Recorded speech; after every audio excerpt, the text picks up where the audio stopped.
घंटा राज्य में पाग मुख्यतः भाव शुखिला रही। सर्वनिम्न रात्रि तापमात्रा पहाड़िया अंचल मध्य जी उदयगिरी में पाखापाखि 5.8 डिग्री सेल्सियस रेकर्ड कर समतल अंचल मध्य फुलबाणी ठारे 7 डिग्री सेल्सियस रेकर्ड कर सुंदरगढ़ किरेई ठारे 7.7 डिग्री रात्रि तापमात्रा रेकर्ड होता बेले सेमलीगुड़ा कोरापुट में 8 डिग्री, दारिंगबाड़ी में 8 डिग्री, केन्दुझर 8.8 सेपरी सुंदरगढ़ 8.9 डिग्री, अनुगुल में 9 डिग्री, नवरंगपुर में 9 डिग्री और राउल के जोटा भवानीपाट रोचे 9.5 डिग्री सेल्सियस रेकर्ड कर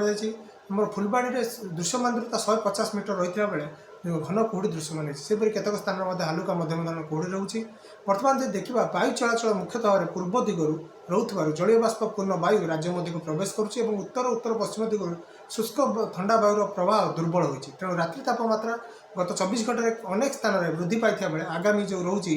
24 घंटा मध्य आहरी 2 ରୁ 3 डिग्री जाए वृद्धि होवार संभावना रही कारण जो आभ्यंतर ओडिशा खास करके एक पश्चिमा निम्नचाप रेखा प्रभाव में वायु चलाचल प्रभाव में मेघुआ आकाश रही प्रभाव शीतर प्रकोप कमिब और खास करके जो 24 घंटा मध्य 2 ରୁ 3 डिग्री कमिब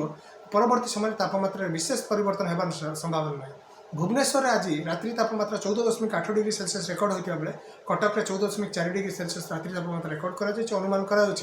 आगामी जो रोचे 24 घंटा मध्य तापमात्रा आहरी सामान्य वृद्धि होगा और राज्य में प्राय शीतर प्रकोप कमिबार संभावना रही ता सहित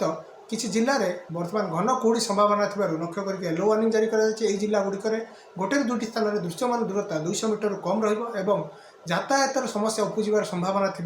तेणु मध्यरात्रि और सकाळ समय जो यातायात कर जानवाहन गुड़िक से गुहुड़ी प्रति ध्यान देवाई सूचना जारी कर।